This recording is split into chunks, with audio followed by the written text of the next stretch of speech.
Hello and welcome to your favourite channel Breno solution. देखो बच्चों, यहाँ पे हम स्टार्ट करेंगे एक्सरसाइज 2.3। ये कह रहे हैं तुम्हारे पास कुछ सेट्स गिवन है, ठीक। ये पूछ रहे हैं क्या, ये बताओ ये जो रिलेशंस है क्या ये फंक्शन है या नहीं है, ठीक है। तो पहले हम क्या करते हैं बच्चों, हम दो सेट बना लेते हैं, एक सेट ए एक सेट बी बना लेते हैं, ठीक है। क्लियर है। हम क्या करेंगे इसमें, ये जो ऑर्डर्ड पेयर का पहला एलिमेंट है 2, 5, 8, 11 ये हम फर्स्ट सेट में डाल देंगे, ठीक है। और जो ऑर्डर्ड पेयर के सेकेंड एलिमेंट है, जहाँ यहाँ पे सब में हमें 1 नजर आ रहा है, ये हम सेट बी में डाल देंगे, ठीक है। क्लियर है। अब देखो 2 की इमेज क्या है, 2 की इमेज 1 आ रही है कि नहीं। उसी तरीके से 5 की भी 1 आ रही है, 8 की, 11 की भी 1 है, 14 की भी इमेज 1 है और 17 की भी इमेज 1 है, ठीक है। क्लियर है। तो सेट होने, वो फंक्शन होने का क्या क्राइटेरिया होता है कि जितने भी एलिमेंट्स होंगे उनकी एक ही इमेज होगी। अगर देखो 2 की 1 भी इमेज होती है और 2 की 3 भी इमेज होती, तो ये अब फंक्शन नहीं होता, ठीक है। क्लियर है। लेकिन यहाँ पर देखो जितने भी एलिमेंट्स हैं उनकी एक ही इमेज है, 1 है, ठीक है। क्लियर है। तो इट इज अ फंक्शन। तो तुम क्या लिखोगे,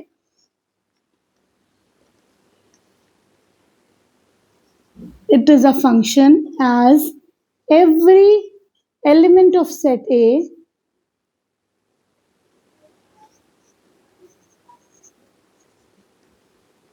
has only one image.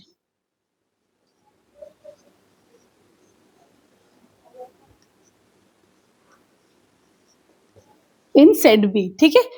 क्या है कि यहाँ पर जितने भी एलिमेंट्स हैं सेट ए में उनकी एक ही इमेज है सेट बी में, ठीक।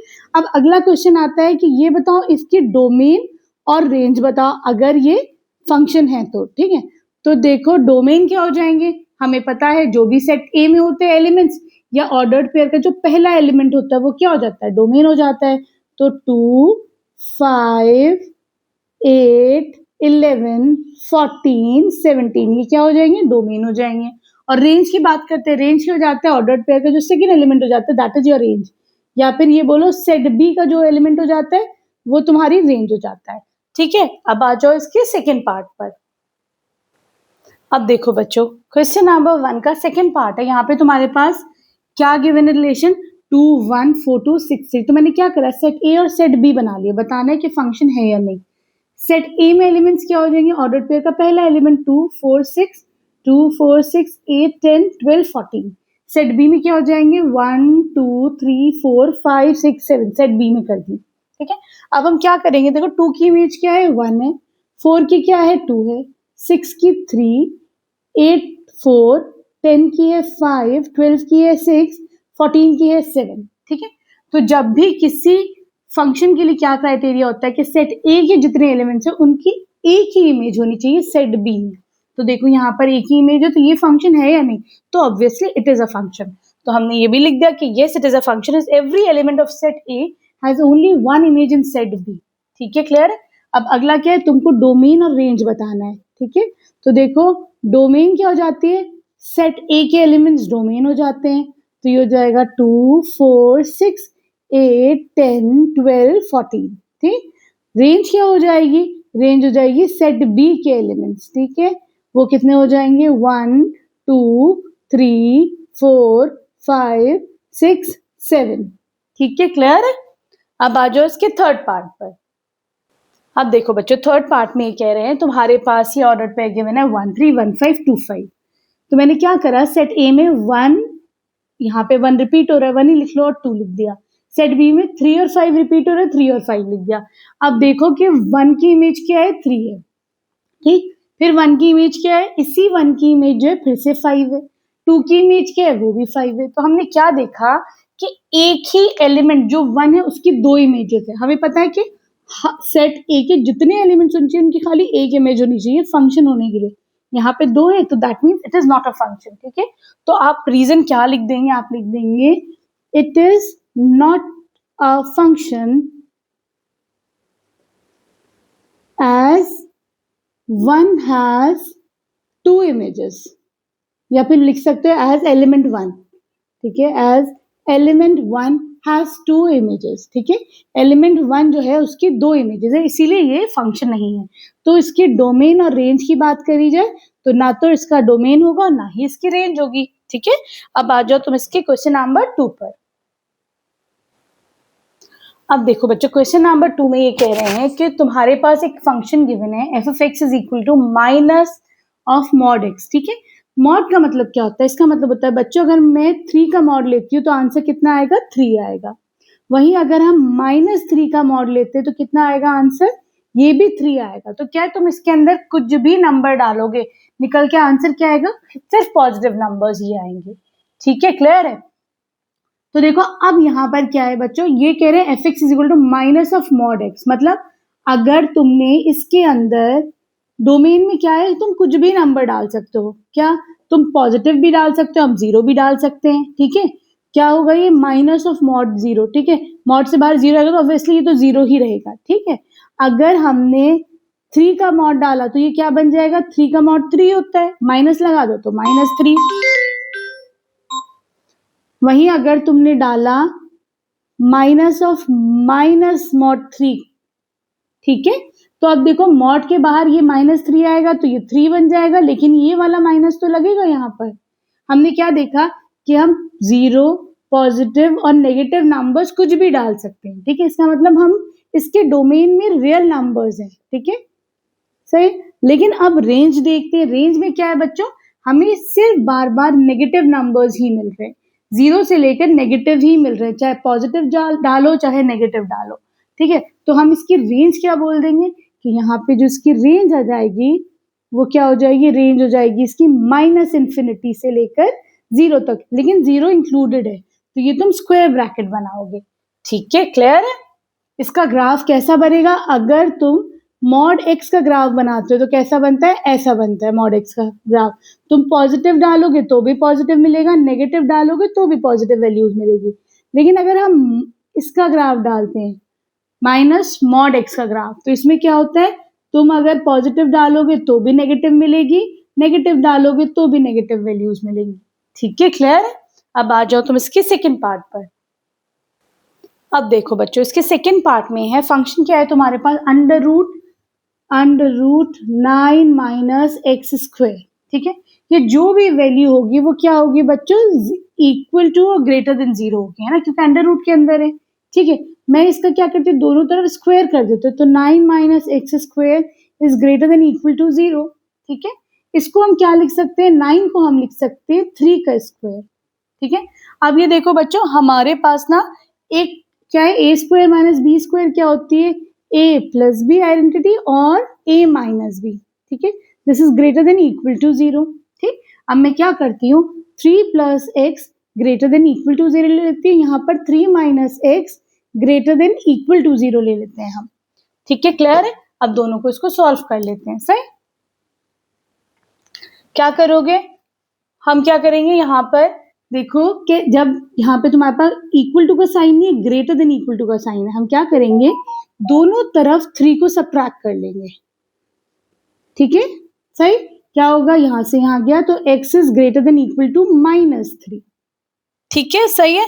तो तुम्हारे पास x की वैल्यू ये आ जाएगी, ठीक। अब यहाँ पर देखो, यहाँ पर क्या कर सकते हैं हम, 3 माइनस एक्स है, यहाँ पे भी -3 कर दो, ठीक है। उसी तरीके से यहाँ पे -3 कर दो, 3 से 3 कैंसिल, तो -3 is greater than equal to -3। अब बहुत सारे बच्चे क्या गलती करते हैं, माइनस से माइनस कैंसिल करते हैं, नहीं ऐसे नहीं होता है, माइनस मल्टीप्लाई करोगे, यहाँ पर दोनों तरफ माइनस मल्टीप्लाई करेंगे। अब क्या होता है बच्चों, जब हम माइनस मल्टीप्लाई करते हैं तो अब ये जो हमारा साइन होता है ये चेंज हो जाता है, ग्रेटर देन का लेस देन बन जाएगा, ठीक है, ये बहुत इंपॉर्टेंट है।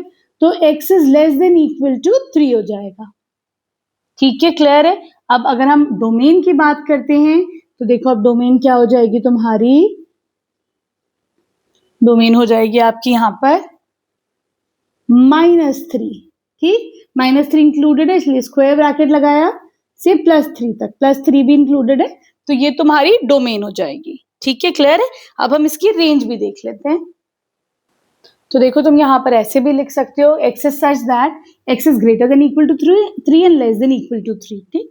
अब मैं क्या करती हूँ, यहाँ पर बच्चों तुम जरा वैल्यूज पुट करो, अगर हम -3 पुट करते हैं, जरा सा देखो, -3 का स्क्वायर तो √9 -3 का स्क्वायर इज अगेन 9 है ना, तो ये कितना आ जाएगा, 0 आ जाएगा। ठीक है, अगर हम यहाँ पर पुट करते हैं -1 पुट करते हैं, -1 का स्क्वायर तो 9 - 1 दिस इज √8। ठीक है, अगर हम पुट करते हैं 3 पुट करते हैं, अब 9 - 3 का स्क्वायर कर दो तो ये कितना हो जाएगा, ये भी 0। अगर 0 पुट करते हैं, ठीक है, तो ये हो जाएगा √9 - 0 का स्क्वायर, दिस इज √9 मतलब 3। तो तुम्हारी जो वैल्यूज हैं बच्चों वो कहाँ से कहाँ तक जा रही हैं, ये वैल्यूज तुम्हारी जा रही हैं 0 से लेकर 3 तक जा रही है ना। तो हम क्या लिख देंगे यहाँ पे, रेंज क्या हो जाएगी,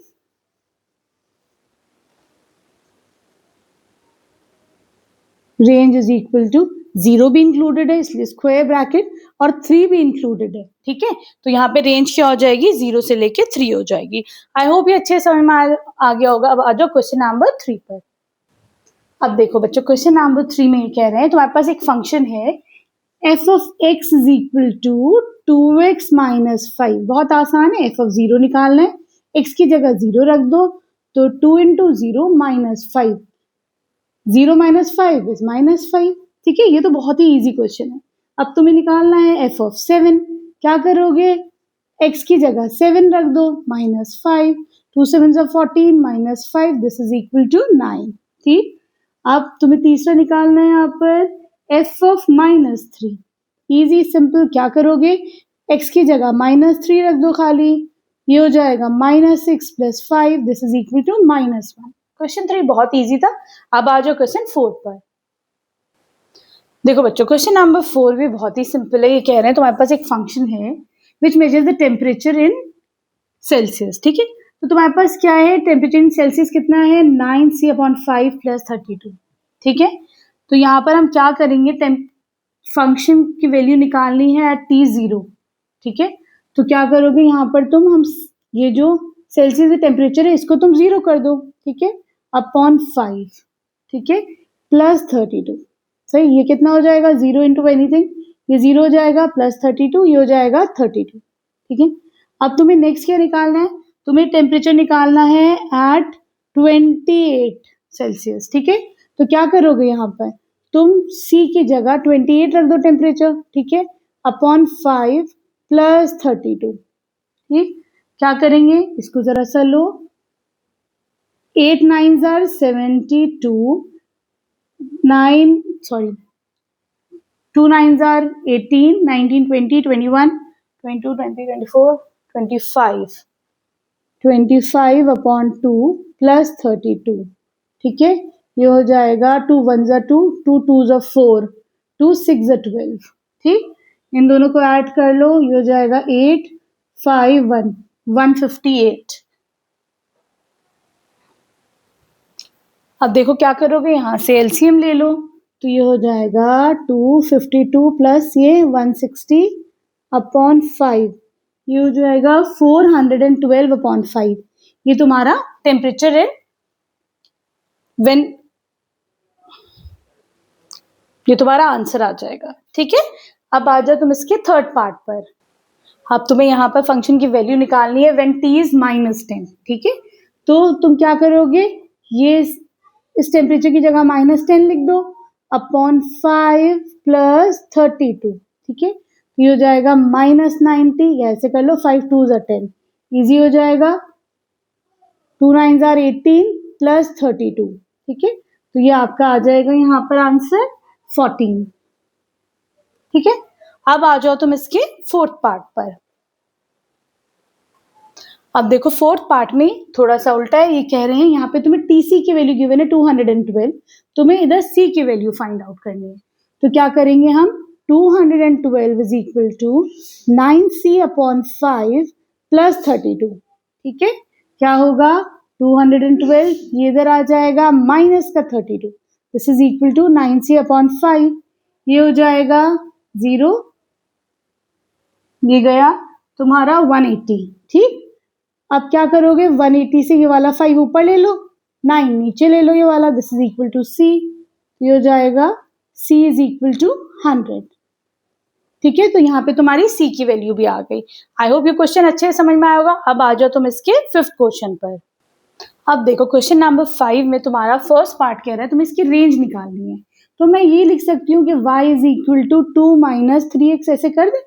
देखो हमको पता है कंडीशन गिवन है कि x इज ग्रेटर देन 0, ये गिवन है यहाँ पे कंडीशन, ठीक है। x is a real number, it belongs to real number and x is greater than 0। मैं क्या करती हूँ, दोनों तरफ 3 से मल्टीप्लाई कर देते हैं, तो ये हो जाएगा 3x is greater then 3 into 0 is again 0, ठीक है। अब हम क्या करते हैं बच्चों, यहाँ पे हम नेगेटिव साइन चाहिए मुझे, है ना, तो मैं नेगेटिव से दोनों तरफ ऐसे नेगेटिव नहीं लगाएंगे, नेगेटिव से मल्टीप्लाई करना पड़ेगा। और जब भी नेगेटिव से मल्टीप्लाई होता है क्या होता है, साइन ग्रेटर देन का लेस देन बन जाता है, ठीक है। यहाँ पे भी नेगेटिव से मल्टीप्लाई करेंगे, ठीक है। अभी -0 तो ऑब्वियसली 0 ही बन जाएगा, ठीक है, क्लियर। अब क्या करेंगे, हम दोनों तरफ 2 ऐड कर देंगे, तो 2 minus 3x this is less then, यहाँ पे भी 2 ऐड कर दो, ठीक है। तो 2 minus 3x is less then 2, ठीक। ये क्या था तुम्हारा, दिस इज एक्चुअली y क्या है, ये fx है, तो तुम लिख देते हो कि fx इज लेस देन 2। यहाँ पे जो भी y आया है तुम्हारा, ये y है, y इज लेस देन 2, तो तुम्हारी जो रेंज आ रही है ना वो क्या है, वो लेस देन 2 हो जाएगी। तो देखो इसकी रेंज क्या हो जाएगी, यहाँ पर लेस देन 2 है तो माइनस इन्फिनिटी से लेके 2 तक हो जाएगी इसकी रेंज, ठीक है, क्लियर है। अब आ जाओ इसके सेकेंड पार्ट पर। अब देखो बच्चों इसके सेकेंड पार्ट में ये कह रहे हैं कि फंक्शन है x स्क्वायर प्लस 2x। हम ये देखते हैं अगर हम x की जगह 0 पुट करते हैं तो x स्क्वायर कितना हो जाता है, 0 हो जाता है। अगर हम x की जगह -1 पुट करते हैं तो भी इसका स्क्वायर क्या हो जाता है, 1 हो जाता है। और अगर हम x की जगह 1 पुट करते हैं, ठीक है, तो क्या हो जाता है, तो भी 1 हो जाता है। तो हम देखते हैं कुछ भी नंबर रखेंगे, x की जगह अगर तुम -2 रख के देख लो तो x स्क्वायर कितना हो जाएगा, -2 का स्क्वायर, ये भी 4 हो। तो हमने क्या देखा, ये जितने भी नंबर्स हैं they are greater than equal to 0, है कि नहीं, ग्रेटर देन इक्वल टू 0 है। तो मैं कह सकती हूँ that x square is greater than equal to 0, ठीक। अब मैं क्या करूंगी, दोनों तरफ 2 ऐड कर दो, ठीक है, तो तुम कह दोगे x square plus 2 is greater than equal to 2, ठीक है। ये क्या है, दिस इज योर फंक्शन, ठीक है, ये function is greater than equal to 2। ये क्या है, तुम्हारी रेंज ही तो आ रही है, रेंज कहाँ से लेके कहाँ तक है, दिस इज 2 से लेके टिल इंफिनिटी। तो आप क्या लिख देंगे, आपकी रेंज क्या हो जाएगी, यहाँ पर रेंज हो जाएगी, देखो 2 इंक्लूडेड है क्योंकि ग्रेटर देन इक्वल टू 2 है, तो ये वाला लगाओगे तो स्क्वायर बॉक्स लगाओगे, 2 से लेकर इंफिनिटी तक है, ठीक है। अब आ जाओ तुम इसके थर्ड पार्ट पर। अब देखो थर्ड पार्ट में कह रहे हैं fx is equal to x, मतलब क्या है, अगर तुम 1 रखते हो यहाँ पे वैल्यू क्या मिलेगी, 1, -1 रखते हो तो -1, -18 रखते हो तो वैल्यू क्या मिलेगी, -18। हम ये देख रहे हैं कि अगर हम रियल नंबर्स इसमें पुट करें तो हमें रेंज भी जो है वो भी रियल नंबर्स ही मिल रही है, ठीक है। तो यहाँ पे रेंज क्या हो जाएगी, रेंज हो जाएगी तुम्हारी रियल नंबर्स, ठीक है, क्लियर है। और ये कहां से कहां तक लाई करेगी, -इन्फिनिटी से लेकर इन्फिनिटी तक तुम्हारी ये रेंज लाई करेगी, ठीक है। Here we end exercise 2.3। Video पसंद आई तो प्लीज चैनल को सब्सक्राइब करना, एक अच्छा सा कमेंट कर देना। Thank you for watching Breno solutions.